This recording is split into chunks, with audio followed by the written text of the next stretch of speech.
आज की क्लास में मैं आपको topic cell division during gamete formation explain करने जा रही हूँ। ठीक है, इस टॉपिक को आपको बहुत माइन्यूटली समझना पड़ता है क्योंकि इसका कॉन्सेप्ट अगर आपके पास नहीं है तो इससे कंसर्न बहुत सारे और कॉन्सेप्ट्स होते हैं जिसमें आप मिस्टेक करना स्टार्ट कर देंगे। ठीक है, तो इसको समझने के लिए सबसे पहले जो प्रीवियस क्लासेस में मैंने आपको एक बात समझाई थी, दैट इज होमोगेमेट्स एंड हेट्रोगेमेट्स। ठीक है, अब होमोगेमेट्स की बात यहाँ पे इसलिए नहीं की जाएगी क्योंकि उस टाइप के गेमेट्स में आपको मैंने ये बात बता रखी है कि मेल और फीमेल बोथ जो गेमेट्स हैं वो सिमिलर दिखते हैं। वहां पे रिकॉग्नाइज करना बहुत मुश्किल होता है कि मेल गेमेट कौन सा है एंड फीमेल गेमेट कौन सा है। ठीक है, तो यहाँ पे हम बात किसकी कर रहे हैं?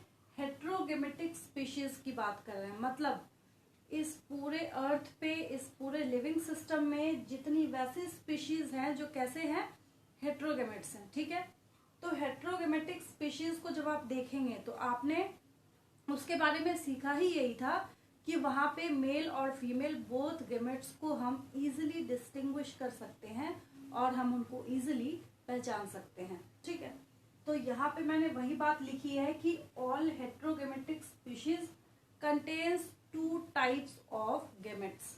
ठीक है, that is male gamete and female gamete. ठीक है, अब आपको ये बात भी पता है कि गेमेट्स ही फ्यूजन करके जाइगोट का फॉर्मेशन करने वाले हैं। ठीक है, और जाइगोट की प्लॉइडी ऑलवेज डिप्लॉयड होती है। जाइगोट की प्लॉइडी ऑलवेज क्या होती है? डिप्लॉयड होती है। तो इस वजह से मेल एंड फीमेल ये दोनों जो गेमेट्स हैं इनकी प्लॉइडी क्या होती है? हैप्लॉयड होती है। एन फॉर हैप्लॉयड, ये मैंने आपको पहले भी समझा रखा है। एन का मतलब यहाँ पे क्या है? हैप्लॉयड प्लॉइडी से है। ठीक है, तो इन दोनों के फ्यूजन के बाद, यहाँ पे फ्यूजन लिख देती हूं मैं, इन दोनों के फ्यूजन के बाद क्या फॉर्म होना है? यहाँ पे जाइगोट फॉर्म होना है। क्या फॉर्म होना है? जाइगोट फॉर्म होना है। ठीक है, और जाइगोट की प्लॉइडी हमेशा क्या होती है? डिप्लॉयड होती है। That is 2n, that is 2n। ठीक है, एक एग्जाम्पल ले लीजिए इस कॉन्सेप्ट को और अच्छा करने के लिए। ठीक है, अब क्योंकि यही जाइगोट जो कि यूनिसेलुलर है, जो कि क्या है? यूनिसेलुलर है, यही जाइगोट अपने सेल के अंदर डिवीजन करके, ठीक है, कई टाइम्स ज्यादा डिवीजन करके एक बॉडी फॉर्म करता है। ह्यूमन बॉडी ही ले लीजिए। ठीक है, ह्यूमन बॉडी के अंदर हर एक सेल में क्रोमोसोम्स का नंबर कितना है? 46 है। कितना है? 46 है। मैंने यहाँ पे 2n इज इक्वल टू 46 लिख दिया। क्या लिख दिया? 46 लिख दिया। ठीक है, तो जब आपके पास 2n की वैल्यू 46 है, कितनी है? 46 है। ठीक है, तो n की वैल्यू क्या हो जाएगी यहाँ पे? 46/2, मतलब 46 का आधा। ये कॉमन सेंस है। ठीक है, तो 46 का आधा कितना होता है? 23 होता है। ठीक है, इसका ये मतलब है यहाँ पे मेल गेमेट के पास भी क्रोमोसोम्स का नंबर कितना होगा? 23। इसके पास भी कितना होगा? 23। बट यहाँ पे उसकी कोई भी कॉपी अवेलेबल नहीं होगी।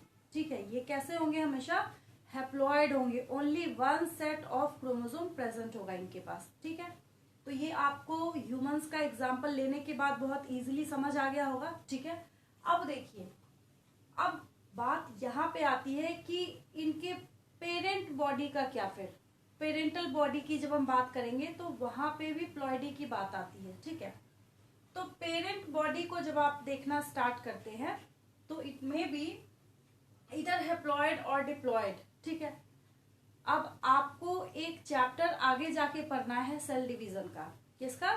सेल डिवीजन का। ठीक है, cell division and cell cycle, वो पूरा chapter 2 types of cell division के आजू बाजू घूमता है। That is mitosis and meiosis. Mitosis and meiosis. ठीक है, मियोसिस रिडक्शनल डिवीजन के लिए रिस्पॉन्सिबल होगा। मतलब कि वहां पे गैमेटोजेनेसिस के बाद अगर पेरेंट बॉडी कैसा है? डिप्लॉयड है। ठीक है, तो गैमेटोजेनेसिस के बाद क्या फॉर्म होगा वहां पे? गेमेट्स फॉर्म होंगे। क्या फॉर्म होंगे? गेमेट्स फॉर्म होंगे। वहां पे बात समझ आ रही है आपको? ठीक है।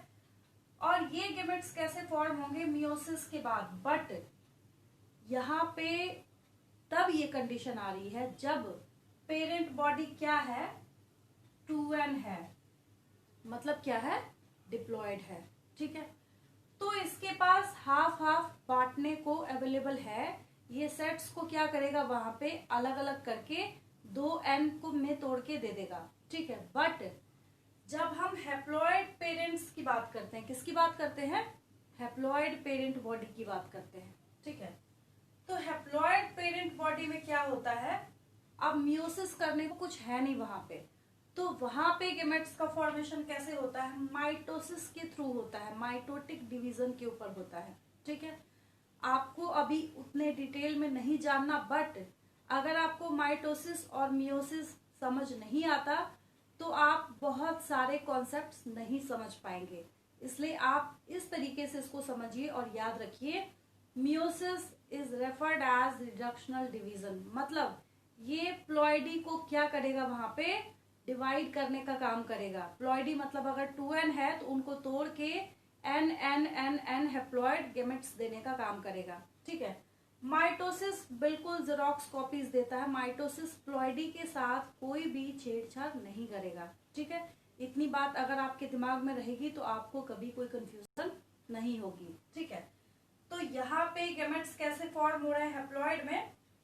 माइटोसिस के थ्रू। ठीक है। बट जब क्वेश्चंस की बात आती है तो क्वेश्चंस बहुत ज्यादा किससे पूछे जाते हैं कि जब पेरेंट्स की बात करते हैं, पेरेंट बॉडी की बात करते हैं हम वहां पे। ठीक है। तो डिप्लॉयड के एग्जांपल्स कौन कौन से हैं और हैप्लॉयड के एग्जांपल्स कौन कौन से हैं? ठीक है। तो हैप्लॉयड की जब हम बात करें तो आपको पता है जहां से आपने 5 किंगडम्स पढ़ना स्टार्ट किया था। ठीक है। तो 5 किंगडम्स आपने जहां से पढ़ना स्टार्ट किया था उसमें पहला आपने क्या पढ़ा था? मोनेरा पढ़ा था। ठीक है। मोनेरा के अंदर भी जो पेरेंट बॉडी होगी वो कैसी होगी? हैप्लॉयड। ठीक है। एल्गी आपको पता है बहुत ही बैकवर्ड कैटेगरी में आता है ये। एल्गी भी इसका एग्जाम्पल है। एल्गी भी क्या है? इसका एग्जाम्पल है। ठीक है। Then bryophytes. ठीक है। और जो एडवांस्ड कैटेगरीज है इसके बाद की, जैसे एडवांस्ड एनिमल्स हो गए और अदर एडवांस्ड कैटेगरीज हो गई, जब उनकी बात हम करेंगे तो डिप्लॉयड के एग्जांपल्स में आप क्या देखेंगे? टेरिडोफाइट्स। क्या हो गए इसके एग्जांपल? टेरिडोफाइट्स। ठीक है। टेरिडोफाइट्स के बाद देन जिम्नोस्पर्म्स, देन एंजियोस्पर्म्स और other higher animals. Other higher animals ये एग्जांपल्स किसके हैं? जिसके पास पेरेंटल बॉडी कैसी होगी? डिप्लॉयड होगी। ठीक है। तो ये एग्जांपल्स हैं इसके जिसके ऊपर बहुत ज्यादा क्वेश्चंस पूछे जाते हैं और किस तरीके से प्लॉइडी चेंज होगा वहां पे। ठीक है। ये आगे के चैप्टर्स में ये बार बार ये टॉपिक्स रिपीट किए जाएंगे आपको। ठीक है। तो इसमें आपको घबराने की जरूरत नहीं है। अब बात ये आती है कि जो स्पेसिफिक सेल मियोसिस को लीड करेगा, जिसके अंदर मियोसिस होती है। ठीक है। उस सेल को हम क्या बोलते हैं? मियोसाइट। क्या बोलते हैं? Meiocyte. That specific cell is known as meiocyte. ठीक है। तो ये एक टर्म है जो 1 मार्क के लिए ओनली पूछा जाता है, तो आप इसको याद रखिएगा। उसको हम क्या बोलते हैं? मियोसाइट बोलते हैं। ठीक है। तो आई होप कि आपको आज की क्लास भी बहुत अच्छे तरीके से समझ आई होगी। ठीक है। मिलती हूँ आपसे नेक्स्ट क्लास में एक और इंटरेस्टिंग टॉपिक के साथ। Thank you for watching.